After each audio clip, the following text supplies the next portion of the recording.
Today, I am so excited to introduce our guest, someone who is new to the Legal Lens show, but I can always already tell will be a favorite of the show. And certainly, I'm anticipating will probably be invited back again. And that is none other than Attorney Symone Redwine. Good afternoon, Attorney Redwine. How are you?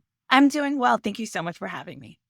Thank you. And we appreciate you for taking time out of what I know to be your busy schedule. So, you're new to our audience. So, let me just take a moment to briefly introduce you. You are a Dallas based lawyer and TV and legal analyst and YouTube personality. So, for those who are tuning in and can see the show via YouTube and you look at her face, you probably say, "Oh, I know her. I've seen her because she's been all over your television screens." And also, part of the cast of Owns, Ready to Love. Which season were you? I was in season on DVR, it's considered season 2. It was Okay. Houston's The Last Resort. And did you find love? I did. I met my fiancé there and became engaged. Long Oh, story. wow. I love it. Okay, we will definitely have to go back and look at that season and have you back. Sometimes I do more like host some of the other shows on KBLA where we do more personal conversations. So next time I host Dominique's show or another show, I'll have to For have sure. you on to talk about your Ready to Love experience and your Great. fiance. And so you also host you have your own law firm, the Red Wine Law Firm, and you host your own podcast, Is That Legal in Ages and Stages? Your background is in finance and law with a degree from Ivy League University, Cornell. You go, girl, where you focus on criminal defense and real estate law. And you're known for your work in expunging criminal records, so important to our community. And in fact, you have a book out, an ebook out, on Background Checks 101 and all things related to expungements. And you have had high profile clients such as Christian Louboutin, Red Bottoms, and Louis Vuitton. So we are so honored to have you on the Legal Lens show for the first time. So, Thank you. Attorney Redwine, tell us a little about your law firm, your path to practicing law, just briefly, just so our guests get to know. We like to go Absolutely. behind the scenes so they get to know you a little bit. So, absolutely. So, I was ADD before ADD was a thing, right? Growing up in the 90s, and my parents didn't believe in like medicating or allowing your child to be labeled. So, my mom thought, let's give my child an outlet for all this energy. So, I actually started off as a kid actress. By the time I was 8 years old, I was in the Screen Actors Guild. And from that experience, actually, I decided I wanted to be a lawyer. I decided I wanted to be a lawyer because I wanted to help people, but I didn't want to be poor. And after doing my very first national commercial, which is for McDonald's, and it was for the little Happy Meal toy that was Hot Wheels in there, in the little in the Happy Meal. My agent stole all my money, so I thought this is terrible. I want to become an attorney so I can help kids and so forth like that. So that was the start and the impetus. And then I realized I'm a really good storyteller. So I practice civil law. Right now, I do primarily personal injury, serious injury. I do real estate closings through my title company that I own. And then I also do celebrity legal breakdowns on my channel, which is called Girl, Is That Legal? So you have been busy because there's always celebrity news happening, Yeah. right? Yeah, I Um, actually spent the full month of June at the Diddy trial covering it daily. So that is how many people have become more recently introduced to me. well, kudos to you. And again, we're happy to have you on the show. And today, we're going to see you put on a different hat. You talk about celebrity news and entertainment, but you also talked about national political news and things that are happening that are impacting the heart of the rights of U.S. Yeah. citizenry. And African Americans in particular. And I know just before we got on to record for today, you just got an update from the Congressional Black Caucus, for example, with some updates on what's happening and what's impacting the Black Caucus nationally. So, Attorney Redwine, how did we legal bestie? What does that mean? So legal Bessie comes from over the years of being online and sharing and breaking down cases about the law. So on Instagram, I'm attorney Symone Redwine. I would break down these cases and then I'd run into people socially, whether it's at a bar, and women would walk up to me and say, "Oh my gosh, you're my best friend in my head." And I'd be like, "You're my best friend in my head."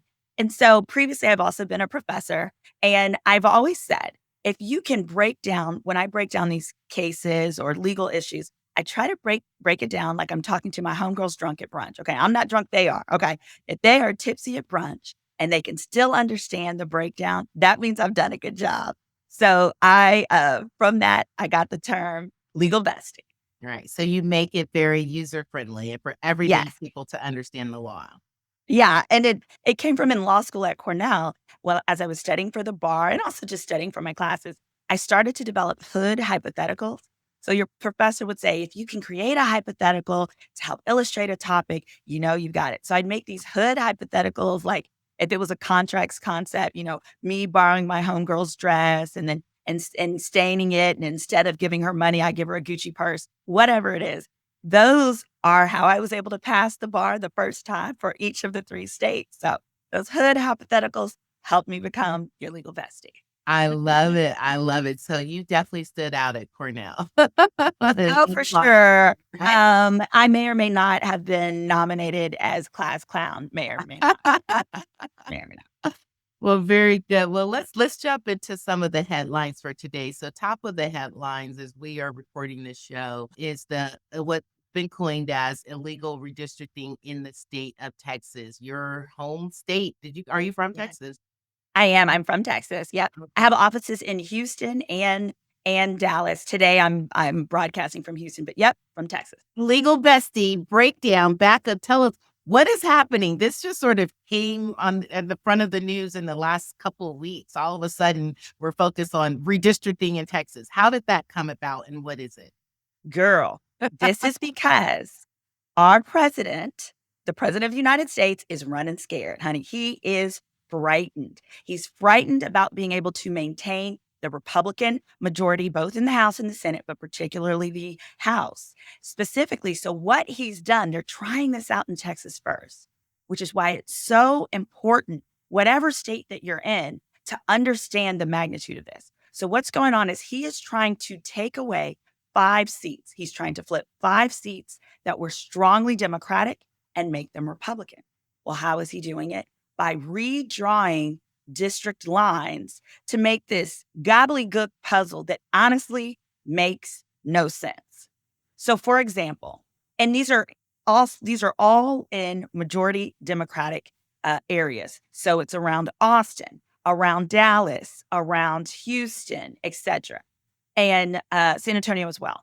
And so what he's doing, for example, they're fearful of Miss Jasmine Crockett, okay, of Congresswoman Crockett. They have redrawn her out of her own district. Oh, wow. Out of her own district. Like completely. So that like she completely. No votes. No. So that she would no longer be able to run for the same seat. Now, I'm from that community. It represents Oak Cliff. It represents some of the Oaklawn area, some of the uptown, downtown areas of Dallas. And if you look at a map of newly drawn, it's basically like zigzagging and crisscrossing. And just logistically, this is problematic for voters because you want your representatives to be closely located and tied to the same communities that you're in versus they are extending. So basically, they're blending areas of Dallas County with the much more conservative Tarrant County. And those areas will basically dilute that Democratic vote. So, number one, they want to take away Congresswoman Crockett's seat, and they're trying to use this method. That just goes to show just how powerful she is and how fearful they are to her. Right. But also, as an example, there was a voter in the Austin area who was talking about this redistricting. And they have basically chopped up his neighborhood into 3 districts. Well, when that happens, your congressperson may live hundreds of miles from you. Well, when that person doesn't live literally in the community that's being affected by different things, whether it's a grocery store coming to town, a stadium, a this or that, it's much more difficult to get them to move on an issue, to stay abreast of what's going on in their actual district. So they are creating these districts, and we now know solely for the purpose of gaining more Republican votes. But we got a big problem, guys. What's that, Bestie? Yes. So the problem that we have is that Trump's Supreme Court, and we all know Supreme Court is supposed to be neutral. but I call it Trump's Supreme Court because he has placed the majority in place.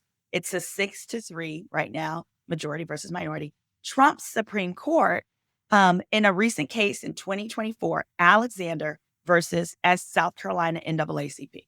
Now, the lower courts said, no, you cannot do this because this is clearly trying to take away and dilute the Black vote for minorities. But so the lower court in South Carolina agreed. You know how racist something's got to be for a South Carolina lower court to agree that something is racist. Okay, it's got to be blaring. And then the appellate court for South Carolina said the same thing, said you can't do this. This is clearly racially based, which is impermissible. Well, it went to Trump's Supreme Court, and what they've said is, oh, no, you can't show that this was race based. This was just partisan. This was just based on party lines. And party lines, well, if they do that, the federal courts have no jurisdiction. In other words, you got to take it up with your states. Well, excuse me, how do state Supreme Court judges get elected? Through these illegal gerrymandering districts. They run for those elections. You think they're going to say, oh, no, the very district that got me elected is unlawful? Right. So the problem that we have is that there's a huge hurdle now to show that it's race-based redistricting. Because when we say, hey, guys, they're racist over there, this is race-based redistricting, they are allowed to come back and say, it's not race-based, it's Republican-based.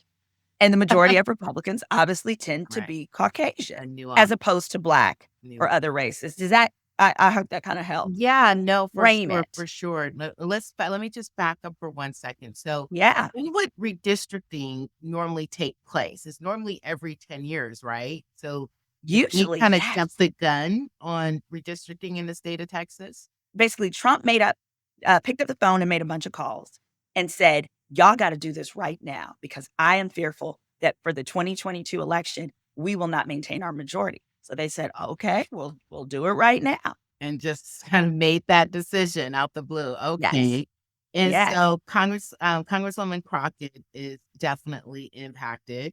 Let's talk about that a little bit more because Congresswoman Crockett recently also ran for leadership within her own party to be the minority representative on a key House committee, and she was not selected. And from what I understand, she felt slighted by her own party, right? And said, okay, I am going to now just focus on my district, delivering for my constituents, because she had been the national voice for the Democrats at the DNC, traveling around the country, helping raise money for other Democrats. And so is the party kind of coming to her rescue, or at least, doing their part at this time to try to help on this issue of redistricting overall, but in particular trying to help save her seat? Absolutely. She has the full support of the party because her seat, this is just one example. And if they are successful with implementing this against her, they're going to do this nationally for, against others. So as a result, but I think she's always had the support of the party. It's just that sometimes the party behind the scenes, they have certain plans or timelines and things that they want in place to do certain things. Sometimes they say, they have basically certain strategies and things that are implemented. And part of the challenge is, the party is led largely by African-American women. And so many of us see ourselves in Congresswoman Crockett. So when she's slighted, many Democratic women feel like they are slighted.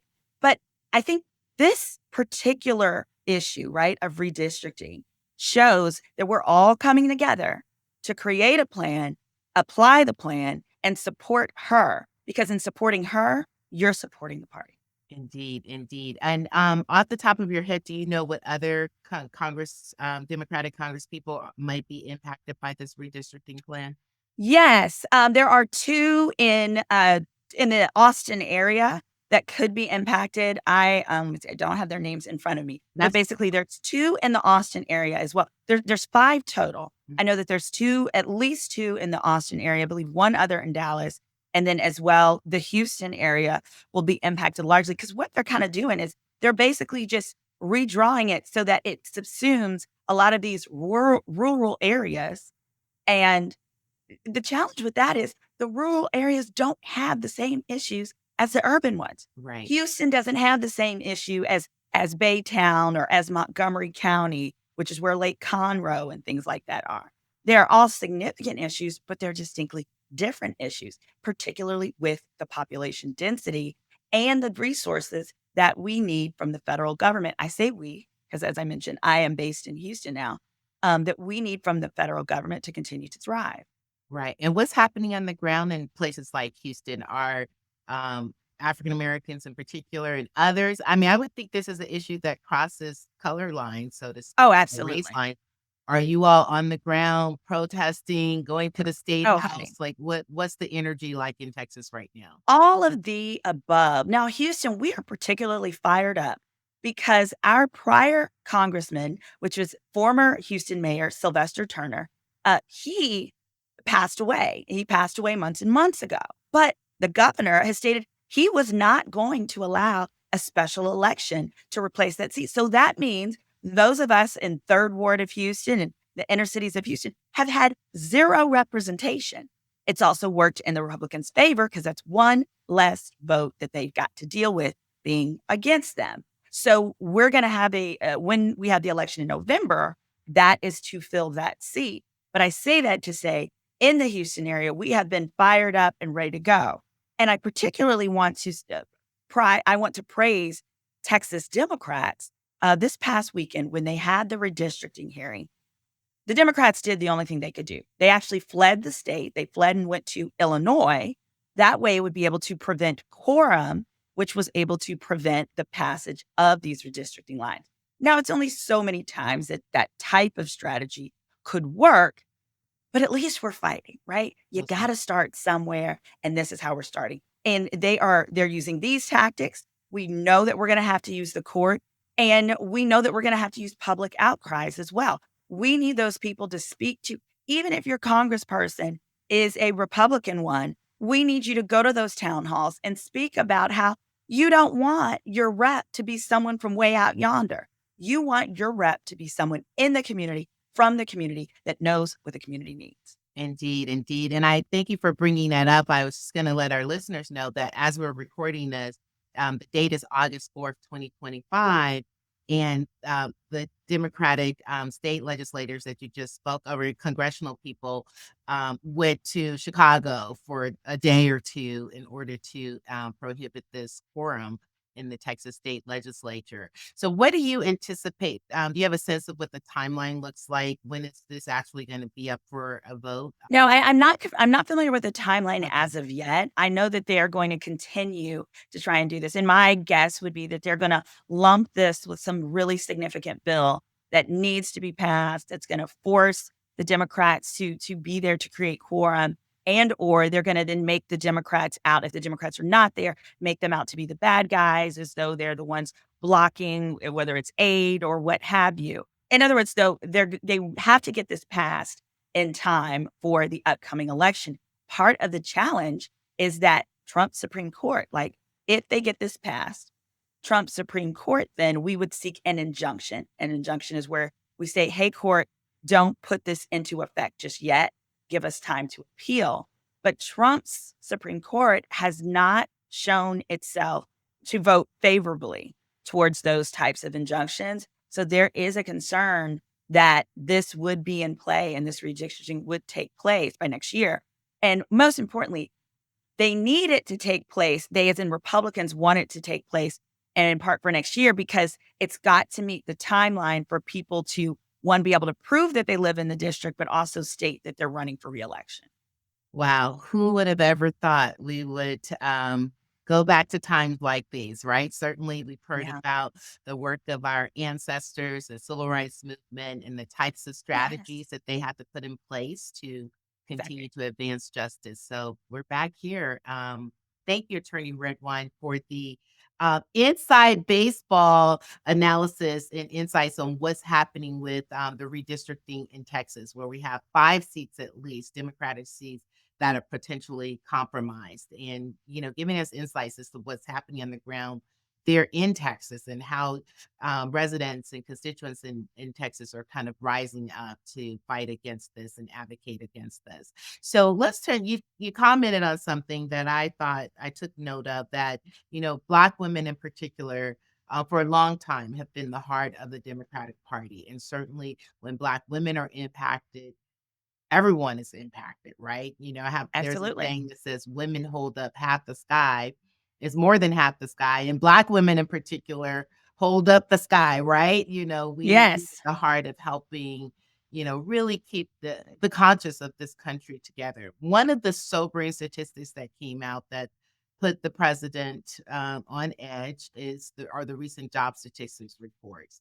And we know that Black women in particular, with government downsizing, layoffs in corporate America, private sector, nonprofit sector, have been particularly impacted, by changes that we've seen with this presidential administration. Any thoughts on that? Yeah, it's particularly distressing because I always felt like working for government, it was always one of the most, job secure areas that African Americans could go into. And the reason is twofold. The reason, first of all, was because that was the one industry where the rules applied to them, right? It was an industry where we were given a fair shot.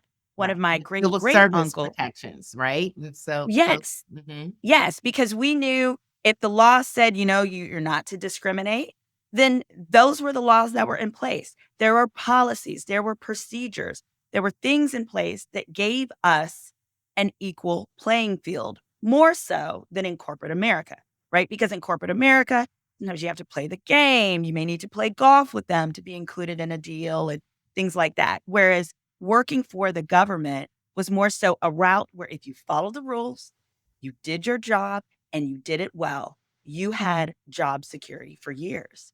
Well, now that's leaving in part because the Trump administration wholesale has adopted a policy that believes if you are a Black woman, you must have been a DEI hire. And according to this administration, a DEI hire is someone who's unqualified. Now, as an attorney, I personally believe that with the right employment law firms, this could be an excellent, I wouldn't even say class action, because with class action, each person might get like $12 and a sticker in the mail. Mhm. I think more so what we call multi-district litigation, where each individualized case could be worth 200,000, 300,000, a million. It just varies. But seeing so many disproportionate layoffs from government jobs impacting African American women is going to impact our wealth, particularly in areas that are more dense with respect to working for the government, like the DMV area. But as well, that may be opportunities for us to do things like consulting and go out to launching our own businesses in areas where we do have autonomy over our salaries and over our working conditions. Yes, well, it's definitely gonna force us to do what we do well, which is to think outside the box, to be creative, and to really make, lemons out of, what is it the saying is? Lemonade out of lemons, right? And, Yes. so we do know how to pivot, but the impact, because so many of us are also at the heart of helping to support and take care of our families. So just Right. the impact and the fallout is really going to, really hurt our families until we can sort of figure out what the pivot looks like. And particularly as it relates to retirement and pensions, the government is one of the last employers left that has some form of a pension, you Yeah, know? So yeah, many have 401ks, but I'm particularly concerned about those people that they chose to lay off, air quotes, in year 19 of 20 because they didn't want to have to pay those pensions. Those ladies, gentlemen, don't you take that laying down. Y'all are the people who need to be contacting an employment lawyer that handles federal workers as soon as possible. yes, and your congressional representatives as well. Like, Yes. this is not acceptable, not acceptable at all. Mm-mm. Okay, and so there have been other economic impacts relating to the current administration. One of them been student loans. President Biden was a big advocate for student loan forgiveness, and now we are starting to see rollbacks in that area. What are Yes. your thoughts on that, Attorney Redwine? It's just cruel. It's absolutely cruel. In what universe? Who thought it would be a good idea to make it harder to pay for college. That is absurd. So one of the impacts is there's no longer income-based repayment plan. Hello, how does that make sense? Why would that make any sense to do that? Right. Secondly, one of the major benefits and why I would encourage students to get government loans over private loans is that if we ever had, like how we had the recession or if there are layoffs, federal loans would allow you to stop your loan repayment while you're unemployed or receive forbearance in certain special difficult situations. Some of the situations including going back for a law degree or a degree. They're no longer allowing you to stop your payments when you're unemployed. That's simply going to encourage and force more people into debt or into where their student loans are now in default. How does that help?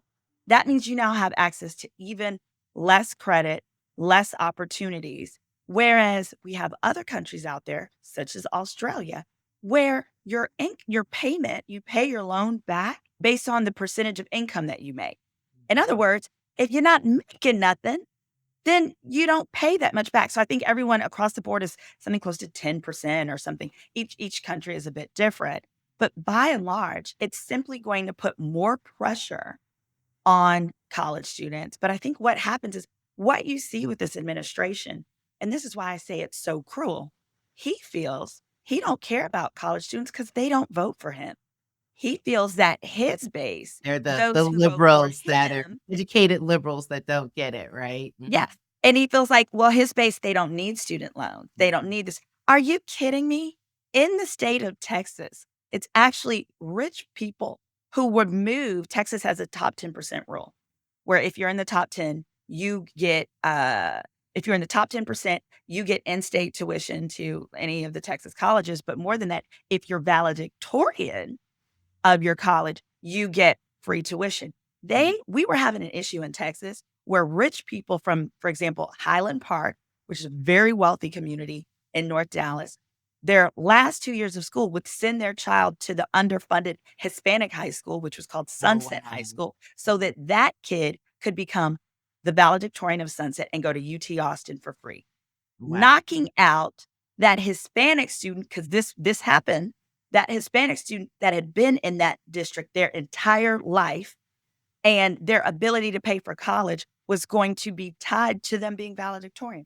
Those are things. So those rich folks, they do find ways to pay for it. But part of the ways that they do use it are student loans, even the federal ones, because those interest rates still are lower. And so this is going to be a huge issue across the board for Right. everyone. Yeah, because the reality is that the people who tend to need student loans are not only low income students and families, but the middle class because you make just enough to have a Right. decent life, but not enough to fully fund a college education. So Correct. the impact across the board, and I'm hoping that that's what ultimately saves us, that even the people that thought in voting for the current administration that somehow would be favorable to them, but now we see coming for one community impacts entire communities that were not Yeah. expected or anticipated. Yeah. So, in light of the challenges now with student loan funding that our administration has created, I really want to encourage parents.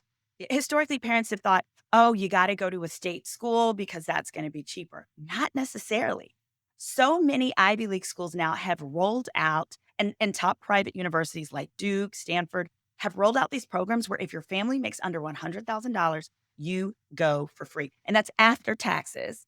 And if they make under 200,000, you can go for like an incremental amount. It is often much cheaper to go to one of those top private schools than it is to go to your local state school. And they do that by giving you grants that you do not have to pay back, as well as a number of other programs, piecing it together. So if you're under that 100K, you don't have to deal with student loans. They will give you grants. Excellent. Thank you for that tidbit of information. Quickly want to talk about some of the other economic impacts that we're seeing in the areas of healthcare, reproductive care. What are your thoughts on those issues? I'm fearful. I am frightened. And here's why.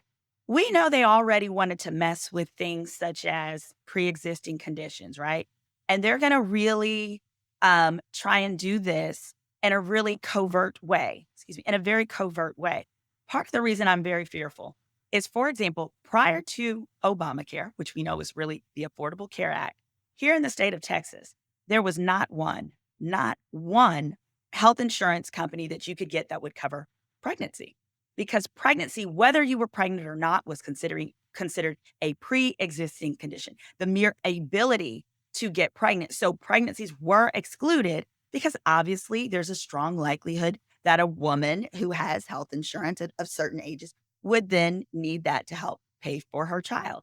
Those are the kinds of things that we're going to slowly see come back into play with the changes that are now being made. So, for example, the government is saying they shouldn't have to cover birth control anymore. Okay, you don't want to cover birth control, but then you also want to cut back welfare. You want to cut back housing vouchers. You want to cut all this. So I got to have the baby, but then I'm not going to get any help taking care of it. Where they do that at? How does that make sense? It's just goofy. It's goofy and it's illogical because what's been going on is they've had to look for areas to cut funding with poor people to pay for the tax breaks to the wealthy. And because poor people disproportionately, they feel like aren't going to vote or aren't going to complain or won't be heard when they do, Right. they are the easiest target.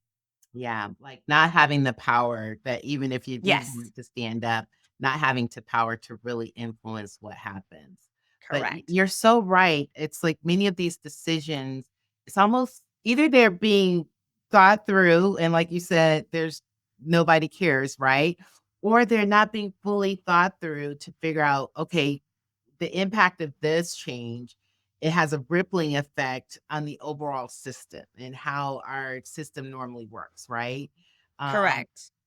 so saying you want to limit welfare, limit SNAP benefits and other benefits, but then at the same time, not allowing for reproductive health care is very inconsistent. Correct. And I do feel that they want more conservative babies born. That's a fact. They want many more of them to be born. They want to increase their base there. But I think that secretly it's some of those same families who want access to healthcare as well. Those same women want to be able to plan their pregnancies. It has been found statistically across the board that that is a bipartisan issue as it relates to women. So I actually think they're doing a disservice to themselves to do that. But that's why they've got to have tricky little tactics like this gerrymandering to redistrict areas to create and increase the number of Republican districts because they know their actual base isn't happy with policies such as those that are taking away access to birth control. So, Attorney Redwine, as we close out our conversation, we always like to close on a note of hope on the Legal Run Show, even when the news is dire. Any note of hope you can share with our listeners? Absolutely. Don't stop fighting. The reason why our current administration is as concerned as they are is because you have been using your voice. You've been articulating your concerns. You've been articulating the change that you want. Use your voice and use it on the local level. That's the first step because ultimately, if your local representatives are concerned about the security of their seat, they are more likely to implement the changes that you want because in the end, their goal is self preservation. So don't lose hope. Continue to use your voice and state what you want and fight. Wonderful, wonderful. And what are your current projects that you're working on? You have your Yes. podcast, anything else? Absolutely. So definitely check out my podcast, or which is also my YouTube channel called Girl, Is That Legal? If you know anyone real estate in the state of Texas, Experience Title LLC is my title company. We do closings throughout. If you're in need of a consultation for a legal issue anywhere in the United States, give me a call. My website is SymoneRedwine.com. And that's Simone with a Y, Symone. I would love to help. And how can folks follow you on Oh, social yes. media? Yes. You can follow me. I'm primarily active on, in addition to YouTube, is Instagram, and that's attorney Symone Redwine, Simone with a Y. And you can also find my socials on my website, SymoneRedwine.com.